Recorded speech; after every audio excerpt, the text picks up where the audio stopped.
নমস্কাৰ বন্ধু বান্ধৱীসকল ডিজিটেল নগাঁও চুৰিলৈ স্বাগতম জনাইছোঁ যদি মোৰ চেনেলত নতুনকৈ আহিছে স্ক্ৰীনত দিয়া ছাবস্ক্ৰাইব বাটনটো ক্লিক কৰি দিব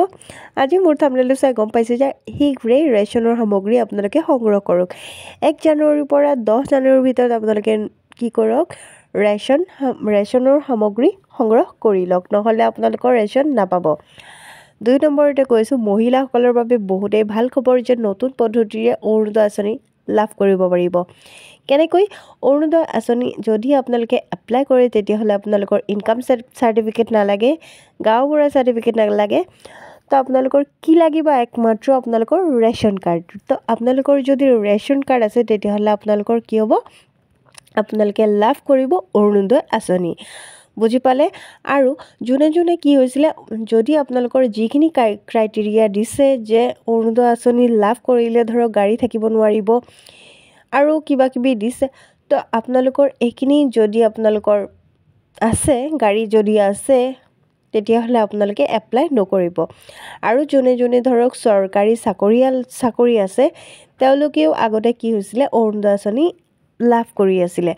চৰকাৰী চাকৰিয়ালো লাভ কৰি আছিলে অৰুণোদয় আঁচনি তো তেওঁলোকৰ নামটো কৰ্তন যাব আকৌ যিমান টকা তেওঁলোকৰ কি হৈছিলে যিমান টকা পাইছিলে অৰুণোদয় আঁচনিৰ ধন সেইখিনিও কি হ'ব আকৌ ঘূৰাই দিব লাগিব চৰকাৰক বুজি পালে তো আপোনালোকে কি কৰক যদি আপোনালোকৰ ৰেচন কাৰ্ড আছে তেতিয়াহ'লে আপোনালোকে অৰুণোদয় আঁচনি এপ্লাই কৰক তো আমাৰ মুখ্যমন্ত্ৰী ডাঙৰীয়াৰ প্ৰতিবেদনখিনি আপোনালোকে ভালদৰে শুনি লওক তো অৰুণোদয় 2 ওৱানৰ খিনিটো অলৰেডি আমি সেইখিনি যেহেতু ওৱানৰে বহুত টুত সোমাই গ'ল গতিকে ওৱানৰ ডাটাবেছ এতিয়া আমি নাচাওঁ অৰুণোদয় 2ৰ ডাটাবেছটো আমি চাওঁ 2ৰ ডাটাবেছত আমি 682 নে 80 কৰ্মচাৰীক আমি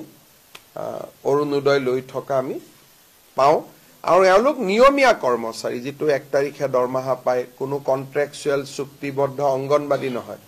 কোনোবাই হেলথত কাম কৰে কোনোবাই বিত্ত বিভাগত কাম কৰে কোনোবাই ৰেভিনিউ ডিপাৰ্টমেণ্টত কাম কৰে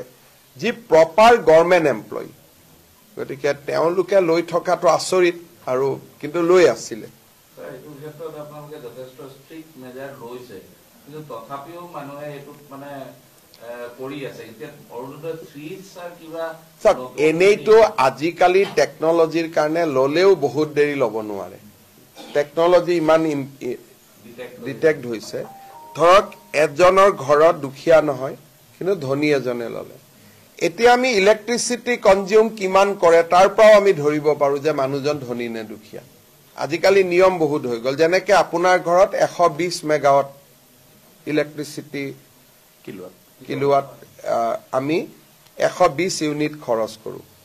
এজন অৰুণোদয় বেনিফিচিয়াৰী নাম পালোতে 200 ইউনিট খৰচ কৰে তেটো দুখীয়া হ'বই নোৱাৰে গতিকে আজিকালি গভৰ্ণমেণ্টে প্ৰথম এমাহ দুমাহ কোনোবাই ললেও লাহে লাহে গভৰ্ণমেণ্টে টেকনলজিৰ জৰিয়তে সকলোখিনি চিনাক্ত কৰিব পাৰে এইবাৰ আমি 26 জনক অৰুণোদয়ৰ পৰা কাটি দিছো কিয় কাটিছো তে অৰুণোদয় লৈছে জিএসটিও পেমেন্ট কৰি আছে